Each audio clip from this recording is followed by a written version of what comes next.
இனி ஈரோடு மாவட்டத்தில் 8 சட்டமன்ற தொகுதியிலும் டிவிகேவுடைய வெற்றி தளபதி தான் தமிழ்நாட்டை ஆளப் போகிறார் என்ற வரலாறு படைக்கின்ற காலமாக அது அமையும். ஆகவே இந்த வெற்றி வரலாற்றை படைக்கின்ற வகையில் இந்த செயல் வீர கூட்டம் இங்கே ஏற்பாடு செய்யப்பட்டிருக்கிறது.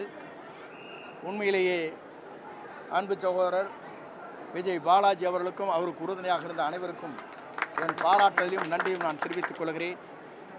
நாளை தமிழகத்தை ஆளப்போகின்றவர் அவர்தான்.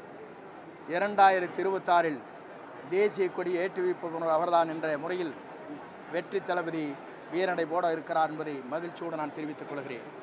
நீங்கள் பேசும்போது தெரிவிச்சிருந்தீங்க பொள்ளாச்சியில் ஒரு நிர்வாகி யார் என்ன வருவாங்க பேசும்போது சொல்லியிருந்தீங்க.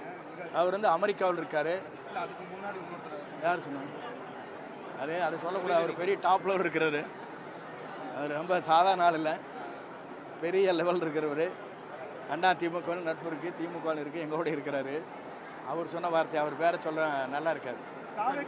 ஒவ்வொரு முறையும் நிர்வாகிகளை சந்திக்கும் போது அவர் பேசினதா சொல்லி ஒரு சில வார்த்தைகள் சொல்லி ஸ்வீட்லாம் வெளியே வருது. ரொம்ப விமர்சனம் சொல்றாரு.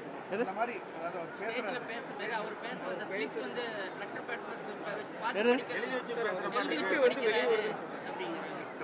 ஸ்கிரிப்ட் மாதிரியா? எந்த தலைவர் அப்படி இல்லாத சொல்லுங்க. இருங்க, திமுக தலைவராக வேறு கட்சி தலைவராது பிரைம் மினிஸ்டராவது அது மாதிரி இல்லாத படிச்சிருக்காங்க சொல்லுங்க. அப்படி சொல்லுங்க, நீங்கள் சொல்லுங்க, அப்புறம் நான் சொல்கிற பதில்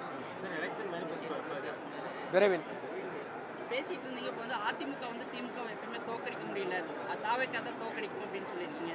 திமுக அதிகார பலத்தில் இருக்குது, பணபலமும் அதிகமாக இருக்குது. அந்த மாதிரி சமயத்தில் தாவேக்கா நீங்கள் சொன்னீங்க 5 மாதம் தான் ஆச்சு இப்போதைக்கு. அப்படி இருக்குன்னா எப்படி வெற்றி வாய்ப்பு? எப்படி இது சிங்க குட்டிகள் சீறி பாயும்.